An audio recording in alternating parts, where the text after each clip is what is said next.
მოკლედ ჩვენ გვაქვს ესეთი საინტერესო ვაზნა, რომელიც უნდა შევადაროთ სტერლინგს, როგორც ევროპული ხარისხის მქონე ვაზნა და სტერლინგი თურქული ხარისხის მქონე ვაზნა, რომელი ვაზნაც არის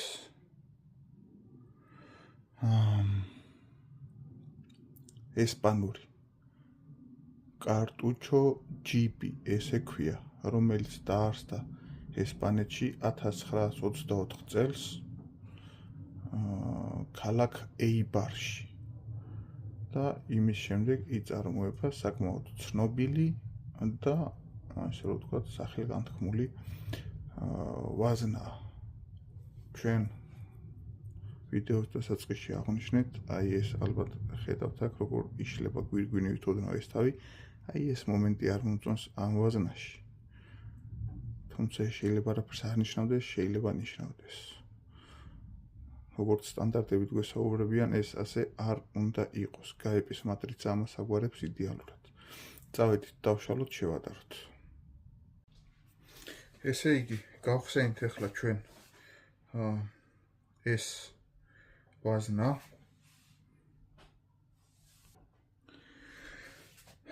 ესე იგი, შევადარეთ სტერლინგის საფანტი და შევადარეთ ამ ჯიბის საფანტი. ერთმანეთს შევაჭყლიდეთ და ჯიბის საფანტი უფრო მკვრივი აღმოჩნდა. აი ნაკლები დეფორმაცია, რომელსაც აქვს, ის არის ჯიბის საფანტი. და შედარებით მეტი დეფორმაცია, რომელსაც აქვს, ეს არის სტერლინგის საფანტი, მაგრამ საერთო ჯამში უნდა ითქვას, რომ სტერლინგის საფანტი ძალიან მყარია, უბრალოდ ჯიბისა აჯობა. თორე აი ლამის მთელი ძალით წავედი მოჭერაზე, რომ იქნება დეფორმაცია მიმეყენებინა საფანტის მარცვლებისთვის, რაც ამის წინ ძალიან მარტივად მოვახდინე, უბრალოდ ერთმანეთში გავარკვიე მყარი და არამყარი საფანტი, თორე უფრო მეტი ძალის ხმევა დამჭირდა, რომ აქ დეფორმაცია ჩამეტარებინა. ანუ სტერლინგის სიმყარეც მისაღებია, მაგრამ ჯიბისამ აჯობა. შემდეგ აბა ეხლა ნახოთ წონებით როგორ არის.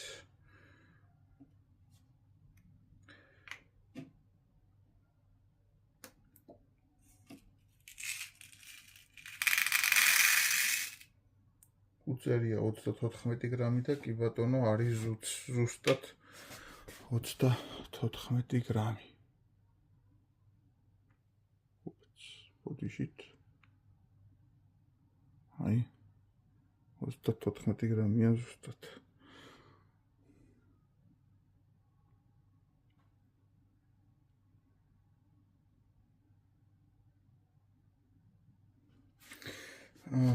ეხლა წავიდეთ და შევამოწმოთ წეღანდებურად.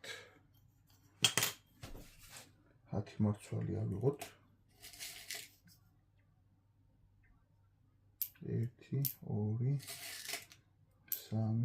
3 4 5 6 7 8 9 და 10.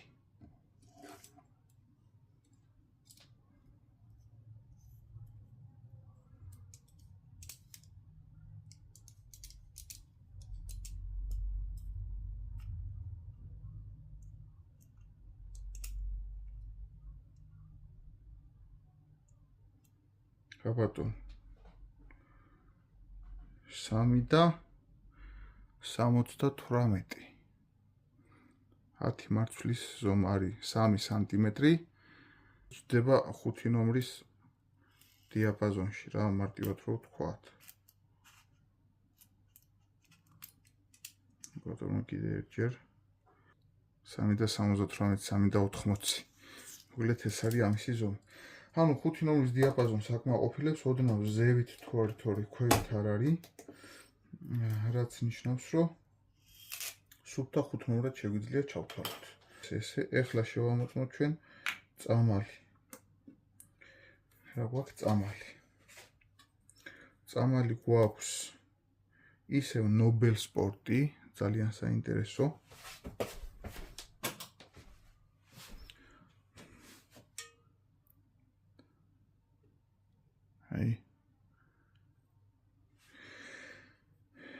რაღაცა A სერიის წამლიდან გვაქვს. მე როგორც ვხვდები,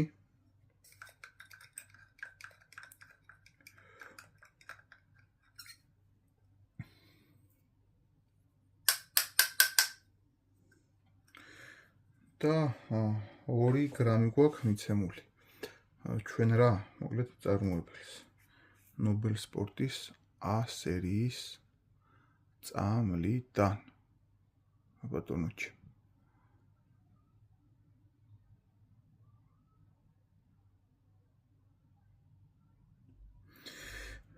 ორი გრამი. 0.04 ცთომილებით შეიძლება 2-დან 0.4-იც უწერია, როგორც მაქსამ SSB 150-ს აქ 32-34 გრამზე შეიძლება იგივე ნიშნული ქონდეს ამ წამალსაც. შემდეგ შიგნით გვაქვს ლურჯგულიანი CX2000 კაფსულა, რაც სიმძლავრით იდენტურია Nobel Sport-ის 686 საწე, რაც ვნახეთ მწვანე გულიანი, იმისი იდენტურია სიმძლავრით. შემდეგ გამოყენებული გვაქვს Max 3-ის პიშ კონტეინერი A21, რომელიც მიდის 32-34 გრამებისთვის. Max 3-ის პიშ კონტეინერი, რომელიც არის უფრო ელასტიური ვიდრე სტერლინგისა, მაგრამ სიმართლე გითხრათ, ესეთი ძალიან ელასტიური კონტეინერებისგან შედარებით, აი ისეთი ხისტი კონტეინერები ბალისტიკაში უკეთეს შედეგებს დებენ ჩემი პრაქტიკიდან გამომდინარე. ცუდი არც ეს არ არის, მაგრამ ამის ზედმეტმა ელასტიურობამ, ასე ვთქვათ, არ დაგვაბნიოს რაღაცა ისეთ განსაკუთრებული უპირატესობა არ წარმოადგენს ამ შემთხვევაში რა. წონა არის 2.42, დაახლოებით იმ წონის დიაპაზონშია წინაზე ქლევერი და ზუბერი რო გავსინჯეთ და იმაზე მძიმეა და იმათ უახლოვდება წონაში. ანუ სტერლინგის პიშ კონტეინერი უფრო მსუბუქია, რაც ნიშნავს, რომ უფრო დროულად ჩამოცილდება საფანტის კონას გზიდან და უფრო თავისუფლად იფრენს. კიდევ ამაზე რაც ძალიან მნიშვნელოვანია, არის ის, რომ ეს ძირი არის სფერული, ნახევრად სფერული, ასე რომ ვთქვათ, აი გვერდები აქვს ოდნავ ჩამრგვალებული, თორე აქ სიბრტყე საკმაოდ დიდი აქვს მაინც. ეს კიდე ოდნავ უფრო თხელი აქვს ვიდრე აი იმ სტერლინგის პიშ კონტეინერს, ოდნავ უმნიშვნელოდ, მაგრამ დიამეტრულად სტერლინგის პიშ კონტეინერი ჯობს, ოღონდ ცუდად ესეც არ გრძნობს ნამდვილად თავს, რომელიც 18.6-ზე იყო წეგან გაჩერებული.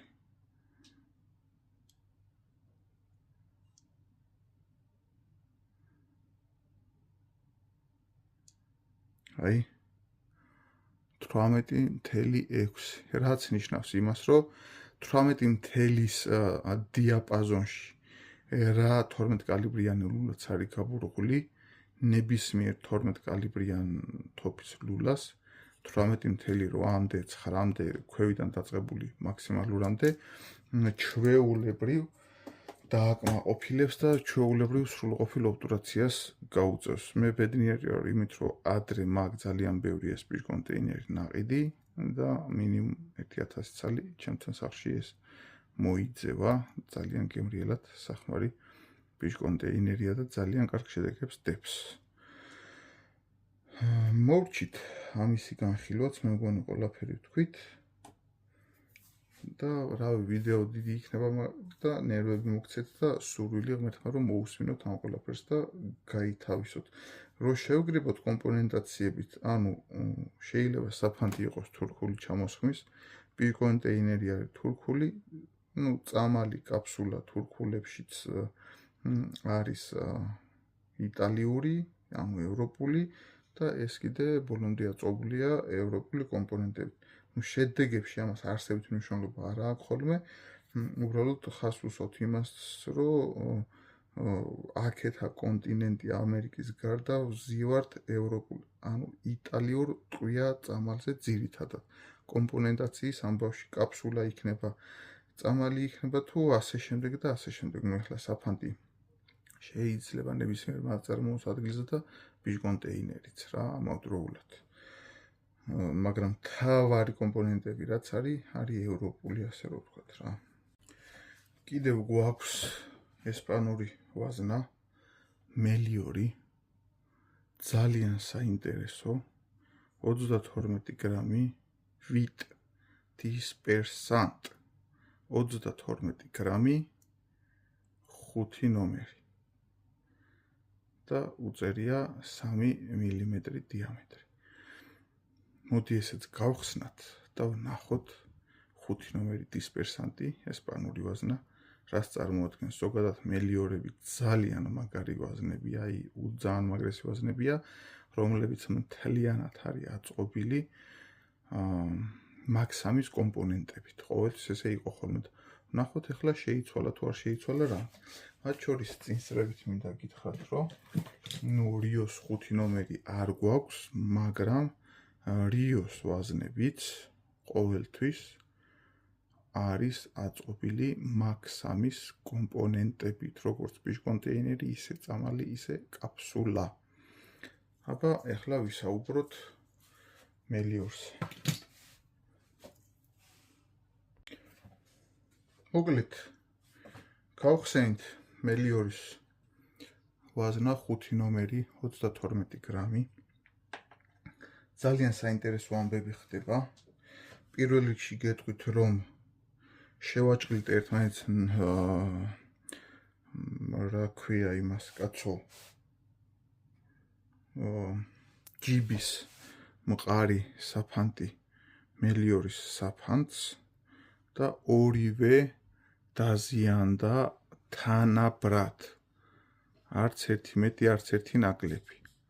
ორივე თანაბრად განახევრდა, აქამდე მივიყვანე, რომ მიმხვდარიყავი, რომელიც იყო, რომელი უკან. ანუ ერთი და იგივე სიმყარის საფანტი ყრია. ამ კუთხით არ გვაქვს კითხვები. შემდეგ გავზომოთ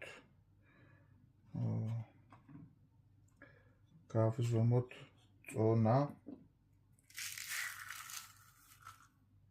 აღარ დამჭა ჭურჭელი და ამიტომ ცოტა ახლა ფოკუსების ჩატარება მომიწევს, ეს გავანულეთ. და დავდგით. აი, სად ვართ გაცდენაში. 32 გრამი უწერია და 30 გრამი ჰ და ჰ არის რა. აი ეს არ მომეწონა მელიორში. რატო? 2 გრამი სად წავიდა? სად წავიდა 2 გრამი? ეგ არის საინტერესო.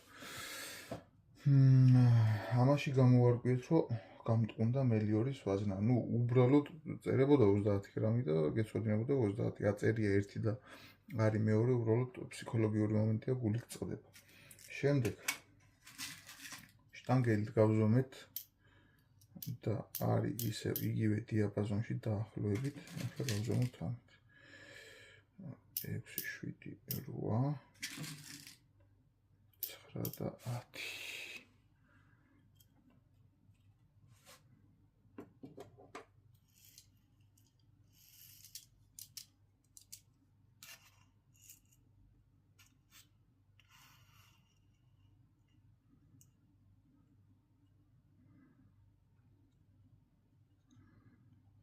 ეს არის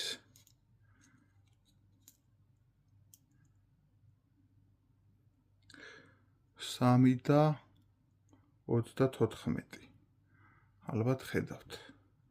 ანუ წეღანდელ იმაში რომ გამეჭედა მგონება, ანუ 3 სანტიმეტრი და 34 მილიმეტრი, ესე შეიძლება ითქვას. წეღა რომ გამეჭედა გონება ანგარიში, ეს რო იყო 3 ნომერი, ანუ 4 ნომერი, 5 ნომერი ნახევარი, ანუ 4 ნომერისკენ რადიკალურად გადახრილი, მაშინ აქ უნდა ეჩვენებინა 31.5. 4 ნომრის შემთხვევაში 32.5 უნდა გვაჩვენოს. ხო და ვინაიდან და რადგანაც ჩვენ ახლა ამან გვაჩვენა ანუ 31 არ გვაჩვენა და კარგად ქვევით გვაჩვენა, ეს ნიშნავს, რომ რჩება 3 ნომრი ბოდიშით 5 ნომრის დიაპაზონში, ანუ 5 ნომრის ფარგლებს აქ მაყოფილებს ეს ტყვია, ასე რომ ვთქვათ, ისევ რა, 10 მარცვლის ანგარიშის ჯამში. ეს არის კლასიკური გასინჯვა. შემდეგ ნახოთ რა ხდება წამალზე. წამალი გვაქვს მაგ3-ის, როგორც შეგვირდით. ოღონდ 30 გრამზე თუ არ ვწდები, მაგ3 CSB1 არ გამოიყენება, უფრო გამოიყენება CSB2, CSB3 და ფერით ისე გავს ესენი ერთმანეთს, რომ ზუსტად რა წამალია ვერ გეტყვით. უბრალოდ დოზირებას დავინახოთ, რამდენი წამალი აქვს მიცემული 30 გრამზე. მარკას ზუსტად ვერ გეტყვით. CSB1-ია, CSB2-ია, CSB3-ია თუ რა არის. 1.67 დოზა. არ ვიცი აქ 1.65-იან ავარაუდები თუ 1.70, მაგრამ დოზა ზის ესე 1.67.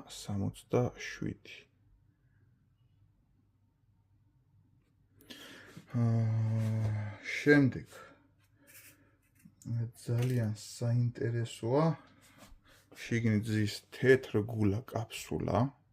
მაგ3 იყენებს თავის, ეხლა 1-2 მარცვალი წამალი აქ არის, მაგრამ ეგ ვერაფერს ვერ მოუმატებ და ანუ მნიშვნელოვანი სხვაობა არ იქნებოდა წონაში.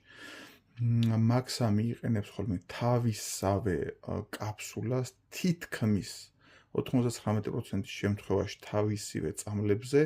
ესეთი სერია აქვს G209, რომელიც არის ესეთი თეთრ გულა.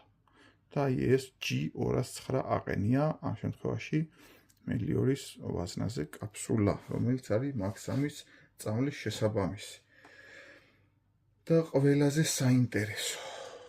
საინტერესო ესეთი ტიპის დისპერსანტი პირველად ვნახე მე, სიმართლე რო გითხრათ, უბრალოდ ღერო შიგნით მრგვალი, ასე რო ვთქვათ, კონუსისებური ღერო, რომელიც ქვევით ოდნავ განიერია და ზევით ოდნავ ვიწროვდება.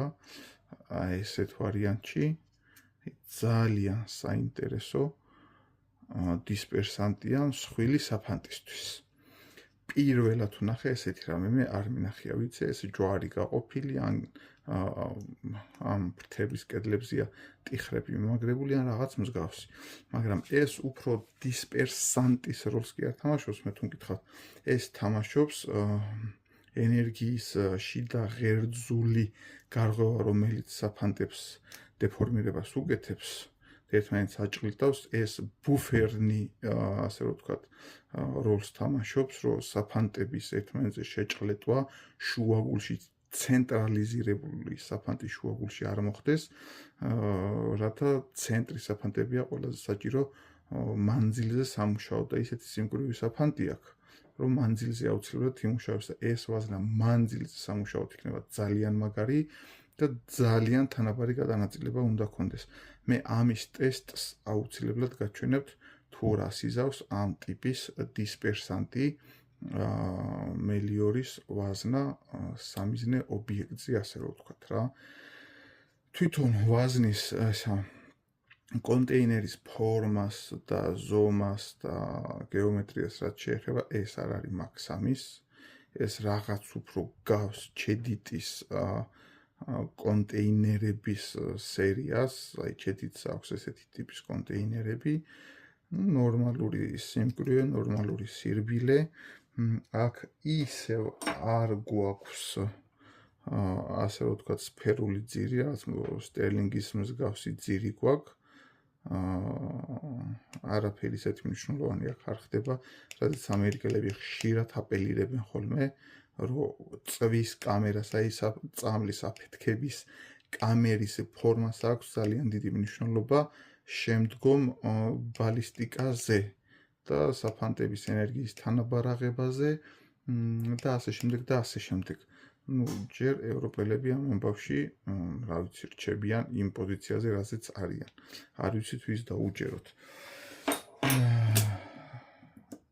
ეხლა ავწონოთ ეს. წესით ყველაზე მძიმე უნდა იყოს ჩემი აზრით. 2.69, აი გაუტოლდა ზუბერისა და რა ქვია, კლევერის პიშკონტეინერის წონას. და მე ვფიქრობ, ეს 32 გრამიდან 2 გრამი აი ამ ღეროს არსებობა მოიპარა რა, ჩაყრისას და დაჯდა 30 გრამი, რომ ვარსკვლავი სწორად დაკეცილიყო. სხვა ლოგიკას აქ ვერ პოულობ. ამის ხარჯზე უფრო მძიმეა ახლა ეს პიშკონტეინერი, რა თქმა უნდა, მაგას. და შემდეგ რა ხდება გარე დიამეტრზე, რამდენად კარგი გვაქვს.